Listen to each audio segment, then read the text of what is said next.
ಬೇಕೇ ಬೇಕು ನ್ಯಾಯ ಬೇಕು. ಧಿಕ್ಕಾರ ಧಿಕ್ಕಾರ ಧಿಕ್ಕಾರ ಧಿಕ್ಕಾರ. ಫ್ಯಾಸಿಸ್ಟ್ ಸರ್ಕಾರಗಳಿಗೆ ಧಿಕ್ಕಾರ, ಫ್ಯಾಸಿಸ್ಟ್ ಸರ್ಕಾರಗಳಿಗೆ ಧಿಕ್ಕಾರ. ಎಲ್ಲಿ ತನಕ ಹೋರಾಟ, ಎಲ್ಲಿ ತನಕ ಹೋರಾಟ.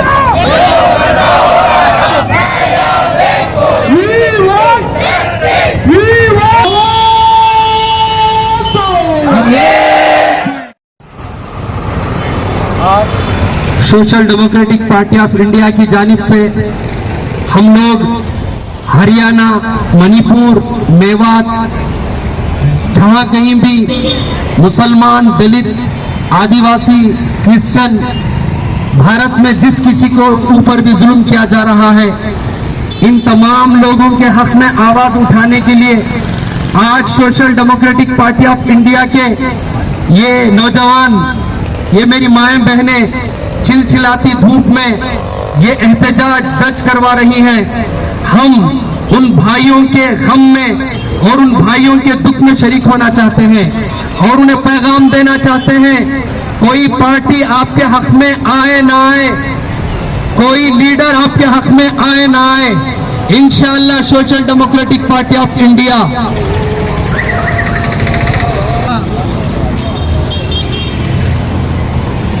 कि Social Democratic Party of India हर इंसानियत के दर्द को अपने सीने में रखने का नाम है।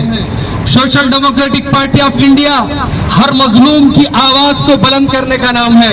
Social Democratic Party of India हर इंसाफ के लिए जद्दोजहद करने का नाम है। हम किसी के रहमो करम पर पलने के लिए भारत में नहीं है। मैं अपने नौजवानों से कहना चाहता हूँ, पूरी कौम से कहना चाहता हूँ, हम किसी के रहमो करम पर यहाँ पर नहीं जी रहे हैं। यह हमारे बाप दादा का मुल्क है, ये किसी आरएसएस, बीजेपी, बजरंग दल का मुल्क नहीं है। ये अपने जहनों से, हरियाणा के मुसलमान अपने जहनों से निकालें, मणिपुर के क्रिश्चियन अपने जहनों से निकालें। यह मुल्क हमारा है। जिस वक्त हम इस मुल्क के लिए जद्दोजहद कर रहे थे, उस वक्त ये आरएसएस, बजरंग दल के लोग अंग्रेज के जूते साफ कर रहे थे। ये इनकी तारीख है। इस तारीख को बार बार आप लोगों को दोहराना चाहिए। अब हमें किसी पर भरोसा नहीं है। मुंबई की ट्रेन में जिस तरह आरपीएफ के नौजवान ने, आरपीएफ के जवान ने मुसलमानों को और दलित ऑफिसर को चुन चुन के गोलियां मारी, क्या अब भी तुम्हें भरोसा है? न जाने आरएसएस के लोग कितने वर्दी की शक्ल में इस मुल्क में नंगा नाच नाच रहे हैं। हमें हर आरएसएस, बजरंग दल की ज़हनियत रखने वाले को पहचानना चाहिए, चाहे वो किसी डिपार्टमेंट में ही क्यों ना हो, चाहे वो किसी एजेंसी में ही क्यों ना हो। इन तमाम की पहचान कराने के लिए एसडीपीआई भारत में काम कर रही है। इंशाअल्लाह हम खामोश नहीं बैठेंगे, हम दब कर नहीं बैठेंगे। हमें कोई चीज दबा नहीं सकती। दुनिया के फिरौन आए गए, हमें नहीं दबा सके। दुनिया के अबू जहल आए गए, हमें नहीं दबा सके। ये मोदी, योगी, अमित शाह, ये क्या हमारा बाल बींगा करेंगे? इंशाअल्लाह कुछ नहीं कर सकते। मैं मैसूर के लोगों से कहना चाहता हूँ, ये डर खौफ निकालो, निकाल कर रास्तों पर उतरो। ये तुम्हारा मेरा हक है। हम अपने किसी भाई को मजलूम नहीं देख सकते। हाफिज साहब को शहीद कर दिया गया। हरियाणा का मोनू मानेसर, हरियाणा का बिट्टू बजरंगी ये कहते हैं वीडियो बनाकर कि तुम्हारा जीजा आ रहा है, मेवात को इस्तकबाल करो। तुम्हारी गलती है। जीजा आया, गुंडा जीजा था, मेवात वालों ने पत्थर मार के गुंडे का इस्तकबाल किया। क्या गलत किया? बिट्टू बजरंगी और मोनू मानेसर ये दोनों वीडियो बना के आते हैं। मोनू मानेसर जिसने इससे पहले जुनैद को और नासिर को बोलेरो कार में जला के मारा था। ये हरियाणा की पुलिस, ये राजस्थान की पुलिस, ये राजस्थान की कांग्रेस गवर्नमेंट, ये हरियाणा की बीजेपी सरकार, क्या इन्हें नजर नहीं आता? बिट्टू बजरंगी नहीं दिखता, मोनू मानेसर नहीं दिखता। अब हमें समझ में आया, मोनू मानेसर ये मेवात वालों का जीजा नहीं, ये हरियाणा की सरकार और बीजेपी सरकार का जीजा है। इसलिए इसे खुले सांड की तरह छोड़ रहे हैं। इसलिए मैं कहना चाहता हूं, ये जुल्म को फौरन रोकना चाहिए, वरना हमारा खून जमा नहीं है। मुसलमान कौम बड़ी समझदार है, मुसलमान कौम कुर्बानी दे देकर यहाँ तक भारत को आई है। हमें मालूम है कि किस किस तरह हमारे बच्चों को जेलों में डालकर टार्चर कर रहे हैं, फिर भी हम सबर का दामन थामे हुए हैं। कब तक सबर करें, कब तक बर्दाश्त करें जुल्म? हम अपने दिफा के लिए खड़े होना चाहिए। मैं कहता हूं हर एक हमारा नौजवान उमर बिन खत्ताब और टीपू सुल्तान बनना चाहिए, तभी आरएसएस के नौकर चाकर, आरएसएस के गुंडे तभी तुम लोगों से डरेंगे। वरना क्या तुम समझते हो कि आरएसएस वाले पुलिस से डर जाएंगे? आरपीएफ में आरएसएस के लोग भरे पड़े हैं, आरएसएस वाले डिपार्टमेंट में भरे पड़े हैं। इसी वजह से आरपीएफ का नौजवान अभी मीडिया और इनका अपर अधिकारी ऑफिसर कहता है कि वो डिप्रेशन का मरीज था। अजीब, बीजेपी वालों का डिप्रेशन भी बड़ा अजीब है, बीजेपी आरएसएस वालों का डिप्रेशन भी बड़ा अजीब है। जब उनको डिप्रेशन आता है वो चुन चुन के मुसलमानों को मारते हैं। अरे क्यों? डिप्रेशन आता तो खुद को गोली मार के खुदकशी नहीं कर सकता था? डिप्रेशन था तो बीजेपी के एक लीडर को गोली नहीं मार सकता था? नहीं, वो चुन चुन के मुसलमानों को मार रहा है। इसका मतलब पता चला कि इनको डिप्रेशन नहीं, आरएसएस का कीड़ा इनके अंदर दाखिल है। इसी कीड़े को खोद के निकालने का नाम इंशाल्लाह एसडीपी काम करेगी इंशाल्लाह। और मैं अपनी कौम से कहना चाहता हूं, जब तक तुम डरते रहोगे, जब तक तुम डरते रहोगे, तुम्हारी जिंदगी के फैसले इसी तरह के चोर उचक्के करते रहेंगे। याद रखो, तुम अपने अंदर से डर निकालो। अगर डर नहीं निकालोगे, इसी तरह हमारे ऊपर हालात आएंगे। ट्रेन में महफूज नहीं। अब क्या मैं अपनी दाढ़ी पगड़ी के साथ, मैं अपने छुपे खुप्पे के साथ, क्या अब मैं ट्रेन में सफर नहीं कर सकता? डर है कहीं ये पुलिस की वर्दी में आके मुझे ही फायर ना कर दे। अब किस पे हम भरोसा करें? इसलिए हमें फिर एक जद्दोजहद के लिए खड़ा होना चाहिए। और मणिपुर में हमारी मासूम बहनों को, हमारी क्रिश्चियन बहनों को रेप किया जा रहा है, लेकिन इस मुल्क का गुंडा प्रधानमंत्री, इस मुल्क का गुजरात का कातिल प्रधानमंत्री, कोर्ट ने इसे क्लीन चिट दी हो न दी हो, लेकिन तारीख याद रखेगी इस मुल्क का वजीर आजम कातिल है, रहेगा, और इससे बड़ा टेररिस्ट कोई नहीं है इस मुल्क में। इस मुल्क का प्रधानमंत्री अपने कार्यकर्ता को 3 अगस्त को अपने कार्यकर्ता को कहता है कि तुम रक्षाबंधन के दिन जाकर मुस्लिम बहनों से राखी बंधवाना। मुस्लिम बहनों से राखी बनाने की बात नरेंद्र मोदी करता है। वही नरेंद्र मोदी को क्या मणिपुर में चलने वाली हमारी बहनें नजर नहीं आती? क्यों आज तक उसने मुंह नहीं खोला? इससे पता चला कि आरएसएस का एजेंडा बहुत खतरनाक है। मैं इसलिए अपनी कौम से कहना चाहता हूं कि उठ खड़े हो। कब तक हमारे लीडरों पर भरोसा करते रहेंगे? हुगली में अभी कर्नाटका में कांग्रेस हुकूमत आई, कांग्रेस गवर्नमेंट 5 अपने उसूल लेकर आई थी। उसमें इन्होंने चावल 2000 रुपए, ठीक है देना चाहिए, सबको देना चाहिए, हम इसका इस्तेमाल करते हैं, स्वागत करते हैं, लेकिन इन्होंने कहा था कि हम बजरंग दल को बैन करेंगे। क्यों? सीट पर बैठते ही तुम्हारे जीजा बजरंग दल वाले तुम्हें याद आ गए? क्यों उनको बैन नहीं करते? याद रखो, मैं पूरी भारत के लोगों से कहना चाहता हूं, अगर इस मुल्क में कोई टेररिस्ट, दहशतगर्द है तो सिर्फ और सिर्फ आरएसएस बजरंग दल है टेररिस्ट। इसके खिलाफ तुम कार्रवाई करो। पुलिस वाले हरियाणा की मेवात के मुसलमानों के घरों में घुस के पकड़ रहे हैं, मासूम बच्चों को पकड़ रहे हैं। दिल्ली में जो कल तक काम करने वाला था वो घर आया, उसने पत्थर भी नहीं फेंके, उनको पकड़ रहे हैं। क्यों? आरएसएस बजरंग दल वाले तुम्हें नजर नहीं आते? क्या रिश्ता है तुम्हारा आरएसएस बजरंग दल से? जबकि तुम भारत के लोगों के, जनता का टैक्स का पैसे से तुम तनख्वाह ले रहे हो, तुम आरएसएस के नौकर चाकर नहीं हो। मैं एसडीपी से कहना चाहता हूं इस प्लेटफॉर्म से कि पुलिस वाले भी अपने अंदर जितने आरएसएस के चड्डीधारी बेटे इन सबको रास्ते पर निकालें, वरना ये देश को तबाह और बर्बाद करके रख देंगे। मीरठ में आपने देखा होगा, मीरठ में 14 साल के मदरसे के बच्चों के अंदर 14 साल का मदरसे का बच्चा अपने घर को मछली लेके जा रहा है पकाने के लिए। ये आरएसएस बजरंग दल वाले उस बच्चे को पकड़ के मार रहे हैं और मीडिया कह रही है कि ये मंदिर में मछली डालने के लिए गया था। शेम है, धुआं तुम्हारी सोच पर। अरे जब हम लड़ रहे थे तो तुम जूते साफ कर रहे थे अंग्रेज के।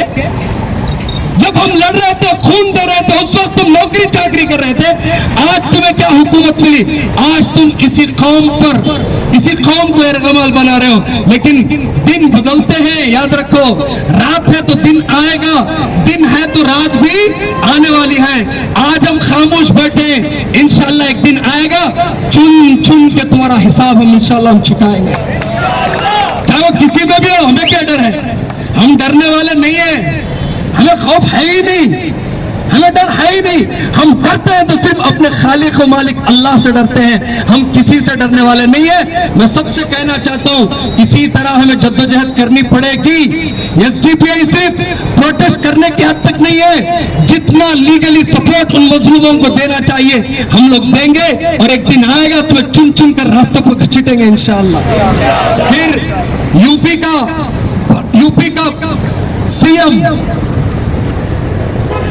का सीएम योगी आदित्यनाथ, जबकि वो सबसे बड़ा टेररिस्ट गुंडा है, वो गुंडा मुसलमानों को धमकाता है, कहता है कि ज्ञान वापी मस्जिद का नाम लेना, यानी ज्ञान वापी को मस्जिद बोलना छोड़ दो, मुसलमान इससे आफियत में रहेंगे। मैं ये हिंदुत्व आइडियोलॉजी, हिंदू से नहीं, हिंदुत्व जहनियत रखने वाले जितने आरएसएस के हिंदू हैं, मेरे हिंदू भाई नहीं, आरएसएस के नजरिया रखने वाले हिंदुओं से पूछना चाहता हूं, क्या तुम्हारा धर्म, तुम्हारे खुदा हमारी मस्जिद में तुम्हें मिलते हैं? जब इतना हमारी मस्जिद पसंद है, मैं आरएसएस वालों तुम्हें कहना चाहता हूं, तुम अपना हिंदुत्व धर्म छोड़ो, मुसलमान हो जाओ, हम तुम्हें सीने से लगाते हैं। लेकिन ये लोग जानबूझकर नफरत की सियासत करना चाहते हैं। 2014 से लेकर अब तक बीजेपी हुकूमत करने में नाकाम है। 15 लाख खाते में नहीं आए, दुगनी रोजी नहीं मिली, साल में 2 करोड़ युवाओं को नौकरी नहीं मिली। अब वो नाकाम है। अब वो 2024 में इलेक्शन जीतने के लिए ये हिंदू मुस्लिम के झगड़े करा रहे हैं। मैं अपने पुलिस भाइयों से भी कहना चाहता हूं, आपकी वर्दी हमारी हिफाजत के लिए दी गई है, आपकी वर्दी हमारी सेफ्टी करने के लिए दी गई है, ना कि हमारे बच्चों पर डंडे बरसाने के लिए दी गई है। अगर किसी भी एजेंसी में, किसी भी डिपार्टमेंट में अगर आरएसएस की जहनियत रखने वाला हो, तो पुलिस वालों की जिम्मेदारी है, एसडीपीआई की नहीं, हर पुलिस वाले की जिम्मेदारी है उस आरएसएस के टेररिस्ट का कान पकड़कर अपनी नौकरी से बाहर फेंक दे, वरना पुलिस के माथे पर भी कलंक है। मैं आज पुलिस भाइयों से कहना चाहता हूं, आप खुद बताओ, आरपीएफ का नौजवान जिस तरह वो चुन चुन कर एक दलित ऑफिसर को और एक मुसलमान नौजवानों को मारता है, क्या उसने सही किया? क्या वो देश विरोधी नहीं है? क्या संविधान विरोधी नहीं है? क्या वो ऑफिसर टेररिस्ट नहीं है? क्या वो पुलिस वाला टेररिस्ट नहीं है? वो आरपीएफ का नौजवान क्या वो टेररिस्ट नहीं है? क्यों अपने डिपार्टमेंट को क्यों आप बदनाम करना चाहते हैं? इसलिए जहां कहीं, चाहे वो कर्नाटका में, चाहे वो आंध्रा में, चाहे वो दिल्ली में, चाहे वो भारत के किसी खित्ते में भी कोई भी आरएसएस बजरंग दल की जहनियत रखने वाला टेररिस्ट अगर वर्दी पहन कर डिपार्टमेंट में आया है, तो डिपार्टमेंट के सेकुलर जहनियत रखने वाले, बाबा साहब का संविधान को मानने वाले पुलिस वालों की जिम्मे है कि उन्हें कान पकड़कर इन टेररिस्टों को बाहर करें। मैं कहना चाहता हूं अपोजिशन से, अपोजिशन एक लफ्ज हरियाणा के बारे में नहीं कहता, अपोजिशन इंडिया बना रहे, इंडिया। अरे मुसलमान मर जाए, मुसलमान खत्म हो जाए, तुम कौन से खाक का इंडिया बनाओगे? हमारे वजूद के साथ इंडिया का वजूद है, हमारी शान के साथ भारत की शान है। हमारे बगैर इंडिया भी अधूरा है, हमारे बगैर भारत की तारीख भी अधूरी है। इसलिए मैं कहना चाहता हूं, जितनी गठबंधन सरकार बना रहे हैं अपोजिशन वाले, मैं इनसे कहना चाहता हूं, फिलफोर तुम लोग, फिलफोर जितने मेवात हरियाणा में नौजवानों को नाहक पुलिस ने गिरफ्तार किया है, उन सब के हाथ में आवाज उठाकर राहुल गांधी कल पार्लियामेंट क्या है, पूरी इंडिया जो उनका गठबंधन बना, वो सब राहुल गांधी का इस्तेमाल कर रहे हैं। करना चाहिए, होना चाहिए, लेकिन उससे पहले जितने मुसलमानों को जेलों में डाला गया है, ये अजीब तमाशा भारत में चल रहा है। एक दंगा करने के लिए आरएसएस बजरंग दल वाले आते हैं, आरएसएस बजरंग दल वाले आके हमारे घरों को जला के जाते हैं। जब हमारे नौजवान दिफा के लिए खड़े होते हैं तो दूसरे दिन ये आरएसएस बजरंग दल की सहनियत रखने वाले वर्दी वाले घुस के आते हैं। तमाशा चल रहा है भारत में। वर्दी पहन के क्या गुंडागर्दी करना चाहते हैं हमारे ऊपर? हम किसी गुंडागर्दी को बर्दाश्त नहीं करेंगे। अगर इसी तरह चलता रहा, ये एसडीपी वाले आज एहतजाज कर रहे हैं, कल तुम्हारा गिरेबान पकड़कर तुम्हें रास्तों में खींचकर संविधान का सबक तुम्हें पढ़ाएंगे। इतना कहकर मैं अपनी बात खत्म करता हूँ। अस्सलाम वालेकुम रहमतुल्लाहि व बरकातुहू। ಶುಕ್ರಿಯಾ ಇಂದ್ರಣ್ಣ. ಈಗ ನಮ್ಮ ಭಾರತ ದೇಶದ ಕೇಂದ್ರ ಸರ್ಕಾರವಾಗಲಿ ಯಾವ ರೀತಿ ನಡ್ಕೋತಾ ಇದೆ, ಅವರು ಯಾವ ಒಂದು ಸಂವಿಧಾನದ ಮೇಲೆ ಆಣೆಯನ್ನಿಟ್ಟು ಸರ್ಕಾರವನ್ನು ರಚಿಸಿದ್ದಾರೆ, ಆ ಒಂದು ಇದನ್ನ ಮರೆತು ಇವತ್ತು ಮಣಿಪುರದಲ್ಲಿ ಬೆತ್ತಲೆ ಸೇವೆ ಆಗ್ತಾ ಇದೆ, ಬೆತ್ತಲೆಯ ಒಂದು ಪ್ರದರ್ಶನಗಳಾಗ್ತಾ ಇದೆ. ಇಂತಹ ಒಂದು ಮಾನವೀಯ ಒಂದು ಇದಕ್ಕೆ ಇಡೀ ಜನಾಂಗಕ್ಕೆ ಒಂದು ಕಳಂಕ ಅನ್ನುವಂತಹ ರೀತಿಯಲ್ಲಿ ನಡ್ಕೊಳ್ತಾ ಇರುವಂತಹ ಈ ಮಣಿಪುರ ಸರ್ಕಾರವನ್ನ ಈಗ ಕೂಡಲೇ ಅವರು ಒಂದು ರಾಷ್ಟ್ರಪತಿ ಆಳ್ವಿಕೆಯನ್ನು ಅಲ್ಲಿ ಹಾಕಬೇಕು ಅನ್ನುವಂಥದ್ದು ನಮ್ಮ SDP ಕಡೆಯಿಂದ ನಾವು ನಮ್ಮ ಕೂಗನ್ನ ಕೊಡ್ತೇವೆ. ಸ್ನೇಹಿತರೆ, ಏನೋ ಹರಿಯಾಣದಲ್ಲಾಗ್ಲಿ, ಮಣಿಪುರದಲ್ಲಾಗ್ಲಿ ಅಥವಾ ರಾಜಸ್ಥಾನದಲ್ಲಾಗ್ಲಿ ಯಾವ ರೀತಿ ಈ ಒಂದು BJP ಸರ್ಕಾರಗಳು, ಈ ಸಂಘಿ ಪರಿವಾರಗಳು ತಮ್ಮ ಒಂದು ಕಪಿಚೇಷ್ಟೆಯನ್ನ ಮಾಡ್ತಾ ಇಡೀ ಭಾರತ ದೇಶದ ಘನತೆಯನ್ನ ರಾಷ್ಟ್ರವ್ಯಾಪಿ ಹಾಗೂ ಅಂತಾರಾಷ್ಟ್ರೀಯ ಒಂದು ವ್ಯಾಪಿಯಲ್ಲಿ ಕೆಟ್ಟ ಹೆಸರನ್ನ, ಕೆಟ್ಟ ಕಲಂಕವನ್ನ ತಂದು ಕೊಡ್ತಾ ಇದ್ದಾರೆ. ಅದಕ್ಕೆ ನಾನು ಈ ಒಂದು ವೇದಿಕೆಯಿಂದ ಧಿಕ್ಕಾರವನ್ನು ಹೇಳಲಿಕ್ಕೆ ಇಷ್ಟಪಡ್ತೇನೆ. ಸ್ನೇಹಿತರೆ, ಈ ರೀತಿ ಕೆಲವರು ಹೇಳ್ತಾರೆ, ಏನು ನೀವು SDP ಅವ್ರು ಬಂದ್ಬಿಟ್ಟು ಒಂದು ಸಣ್ಣ ಒಂದು ಪ್ರೊಟೆಸ್ಟ್ ಮಾಡ್ಬಿಟ್ರೆ ಏನು ಬದಲಾವಣೆ ಆಗ್ಬಿಡ್ತದಾ? ಕೆಲವರು ಹೇಳ್ತಾರೆ, ಮಾತಾಡ್ತಾರೆ ಕೆಲವರು. ನಾನು ನನ್ನ ಕಿವಿಯಾರು ಕೇಳಿದ್ದೇನೆ, ಏನೋ ನೀವು SDP ಅವರು 4 ಜನ ಕೂತ್ಬಿಟ್ಟು 400 ಜನ ಕೂತ್ಬಿಟ್ಟು ಒಂದು ಪ್ರೊಟೆಸ್ಟ್ ಮಾಡ್ಬಿಟ್ರೆ ಏನು ಬದಲಾವಣೆ ಆಗ್ಬಿಡ್ತದ? ನೋಡಿ, ಹನಿ ಹನಿ ಕೂಡಿ ಸಮುದ್ರ, ಒಂದು ಹನಿ ಹನಿ ಕೂಡಿ ಸಮುದ್ರವಾಗಿ ಒಂದು ಅಲೆಯಾಗಿ ಒಂದು ಒಂದು ಒಂದು ಪ್ರಕೃತಿಯನ್ನ ವಿನಾಶ ಮಾಡುವಂತಹ ಒಂದು ಶಕ್ತಿ ಉಳ್ಳುವಂತಹ ಈ ಪ್ರಕೃತಿಯನ್ನ ಈ ಜನ ಮರಿಬಾರ್ದು. ಈ ಒಂದು ಪ್ರೊಟೆಸ್ಟ್ಗಳು ಏನಿದೆ, ಈ ಸಣ್ಣ ಪ್ರೊಟೆಸ್ಟ್ಗಳೆಲ್ಲ ಇವು ಇಡೀ ಭಾರತ ದೇಶದ ಒಂದು ಮೂಲ ಅಸ್ತಿತ್ವಕ್ಕೆ ಏನು ಹೋರಾಟವನ್ನು ಮಾಡಿ ಸ್ವಾತಂತ್ರ್ಯವನ್ನು ತಂದುಕೊಟ್ಟು ನಮ್ಮ ಹಿರಿಯರು, ಆ ಒಂದು ಸ್ವಾತಂತ್ರ್ಯಕ್ಕೆ ಒಂದು ಮೊಳೆಯಾಗಿ ನಿಲ್ಲುವಂತಹ ಅಸ್ತ್ರವನ್ನು ಹೊಂದಿರುವಂತಹ ಶಕ್ತಿ ಈ ಪ್ರೊಟೆಸ್ಟ್. ಇದನ್ನ ಬರೀ ಸಣ್ಣ ಪ್ರೊಟೆಸ್ಟ್ ಅಂತ ತಿಳ್ಕೊಳ್ಳುವಂಥದ್ದು ಮೂರ್ಖರು. ಯಾರು ಮೂರ್ಖರು, ಅವ್ರಿಗೆ ಅರ್ಥ ಅವ್ರಿಗೆ ಗೊತ್ತಿಲ್ಲ ಯಾವ ರೀತಿ ನಮ್ಮ ಹಿರಿಯರು, ನಮ್ಮ ಸ್ವಾತಂತ್ರ್ಯ ಹೋರಾಟಗಾರರು ಈ ಒಂದು ದೇಶಕ್ಕೆ ಬ್ರಿಟಿಷರಿಂದ ಆಳ್ವಿಕೆಯನ್ನ ಕಿತ್ತು ನಮಗೆ ಸ್ವಾತಂತ್ರ್ಯ ಕೊಟ್ಟಿದ್ದಾರೆ. ಆ ಸ್ವಾತಂತ್ರ್ಯವನ್ನ ಕೊಡುವ ನಿಟ್ಟಿನಲ್ಲಿ ಸಣ್ಣ ಕಾರ್ಯಕ್ರಮಗಳನ್ನ ಮಾಡಿ ಸಣ್ಣ ಒಂದು ಗಣೇಶನ ಹಬ್ಬ ಆಚರಣೆ ಮಾಡುವಂಥದ್ದು, ಒಂದು ಈದ್ ಮಿಲಾದ್ ಹಬ್ಬವನ್ನು ಆಚರಣೆ ಮಾಡುವಂಥದ್ದು, ಆ ಒಂದು ಜಾಗದಲ್ಲಿ ಒಂದು ದೇಶದ ಕಿಚ್ಚು, ಒಂದು ದೇಶದ ಹೋರಾಟದ ಕಿಚ್ಚನ್ನ ತಂದು ಯಾವ ರೀತಿ ನಮ್ಮ ಸ್ವಾತಂತ್ರ್ಯವನ್ನು ತಂದುಕೊಟ್ರು, ಅದೇ ಒಂದು ಹೋರಾಟದಲ್ಲಿ ನಮ್ಮ SDP ಇವತ್ತು ಗಲ್ಲಿ ಮೊಹಲ್ಲಾಗಳಲ್ಲಿ ತಮ್ಮ ಹೋರಾಟವನ್ನ ಮಾಡ್ಕೊಂಡು ಬರ್ತಾ ಇದೆ. ಈ ಒಂದು ಮಣಿಪುರ ಸರ್ಕಾರವನ್ನ ಕೇಂದ್ರ ಸರ್ಕಾರ ಈ ಕೂಡಲೇ ವಜಾ ಮಾಡಬೇಕು. ಕೇಂದ್ರ ಸರ್ಕಾರ ಈ ಮಣಿಪುರ ಒಂದು ಸರ್ಕಾರವನ್ನು ವಜಾ ಮಾಡಿ ಅಲ್ಲಿ ರಾಷ್ಟ್ರಪತಿ ಆಳ್ವಿಕೆಯನ್ನು ಕೊಡಬೇಕು ಅನ್ನೋಂಥ ಒಂದು ಹೋರಾಟದ ನಿಧಿಯಾಗಿ ಇವತ್ತು ನಾವು ಪ್ರತಿಭಟನೆಯನ್ನ ಮಾಡ್ತಾ ಇದ್ದೀವಿ. ಸ್ನೇಹಿತರೆ, ಈ ರೀತಿ ಈ ಒಂದು ನಿಟ್ಟಿನಲ್ಲಿ ನಾವು ಎಲ್ಲಿಯ ತನಕ ನಮ್ಮನ್ನ ನಾವು ಶಕ್ತಿಗೊಳಿಸುವುದಿಲ್ವೋ ಅಲ್ಲಿಯ ತನಕ ಈ ಒಂದು ಕೆಟ್ಟ ಫ್ಯಾಸಿಸ್ಟ್ ಸರ್ಕಾರದ ವಿರುದ್ಧ ನಾವು ಮಾತಾಡ್ಲಿಕ್ಕೆ ಆಗೋದಿಲ್ಲ. ನಾವು ಒಂದು ವಿರುದ್ಧವಾಗಿ ಮಾತಾಡಬೇಕು ಅಂತಂದ್ರೆ ನಮ್ಮ ಈ ಒಗ್ಗಟ್ಟು, ನಮ್ಮ ಈ ಶಕ್ತಿ ಪ್ರತಿ ದಿನ, ಪ್ರತಿ ಗಂಟೆ, ಪ್ರತಿ ಕ್ಷಣದಲ್ಲೂ ಕೂಡ ಪ್ರದರ್ಶನ ಹೋಗ್ತಾ ಇರಬೇಕು. ಇದು ಸಣ್ಣ ಹೋರಾಟ ಅಲ್ಲ. ಯಾರ ಮೂರ್ಖರು ನಿನ್ಗೆ ಹೇಳಿದ್ರು, ಏನ್ರಿ ನೀವು SDP ಅವ್ರು ಕೂತ್ಬಿಟ್ಟು ಇಲ್ಲೊಂದು 4 ಜನ ಉದಯಗಿರಿಯಲ್ಲಿ ಕೂತ್ಬಿಟ್ರೆ ನೀವೇನು ಬದಲಾವಣೆ ತಂದ್ಕೊತೀರಾ ಅಂತ. ಸ್ವಾಮಿ, ನಿಮ್ಗೆ ಗೊತ್ತಿಲ್ಲ ಸ್ವಾತಂತ್ರ್ಯ ತಂದ್ಕೊಟ್ಟಿರೋದು ಬಹುಶಃ ನೀವು BJPಯ ಸಂತತಿ ಜನ ಈ ರೀತಿ ಮಾತಾಡುವಂಥದ್ದು. ನಿಮ್ಗೆ ಗೊತ್ತಿಲ್ಲ ಸರ್ಕಾರ ಇವತ್ತೊಂದು ಸ್ವಾತಂತ್ರ್ಯ ಬಂದಿದೆ ನಮ್ಮ ದೇಶಕ್ಕೆ ಅಂತಂದ್ರೆ ಈ ಸ್ವಾತಂತ್ರ್ಯದಲ್ಲಿ ಸಣ್ಣ ದಲಿತರು, ಸಣ್ಣ ಒಂದು ಹಳ್ಳಿಯಲ್ಲಿದ್ದಂತಹ ಒಬ್ಬ ದಲಿತ, ಹಳ್ಳಿಯಲ್ಲಿದ್ದಂತಹ ಒಬ್ಬ ಅಲ್ಪಸಂಖ್ಯಾತ, ಹಳ್ಳಿಯಲ್ಲಿದ್ದಂತಹ ಒಬ್ಬ ಕ್ರಿಶ್ಚಿಯನ್, ಹಳ್ಳಿಯಲ್ಲಿದ್ದಂತಹ ಒಂದು ಹಿಂದೂ ಎಲ್ಲ ಸೇರಿ ಈ ಒಂದು ಸ್ವಾತಂತ್ರ್ಯವನ್ನು ತಂದುಕೊಟ್ಟಿರುವಂತಹ ದೇಶ ಇದು. ಈ ಒಂದು ದೇಶಕ್ಕೆ, ಈ ಒಂದು ಸ್ವಾತಂತ್ರ್ಯಕ್ಕೆ ಎಲ್ಲ ಜನರ, ಭಾರತೀಯರ ಪ್ರತಿಯೊಬ್ಬ ವ್ಯಕ್ತಿಯ ರಕ್ತ ಹರಿದಿದೆ. ಇಂತಹ ಒಂದು ಸ್ವಾತಂತ್ರ್ಯವನ್ನು ತಂದುಕೊಟ್ಟಂತಹ ಈ ದೇಶದ ಕಳಂಕವನ್ನು ಹಾಳು ಮಾಡ್ತಾ ಇರುವಂತಹ ಈ ಫ್ಯಾಸಿಸ್ಟ್ ಶಕ್ತಿಗಳು, ಈ BJP ಸರ್ಕಾರವಾಗಲಿ ಅಥವಾ ಈ ಸಂಘ ಪರಿವಾರವಾಗಲಿ, ಅದನ್ನ ಈ ಒಂದು ವೇದಿಕೆಯಿಂದ ನಾನು ಧಿಕ್ಕರಿಸ್ತಾ ಇದ್ದೇನೆ.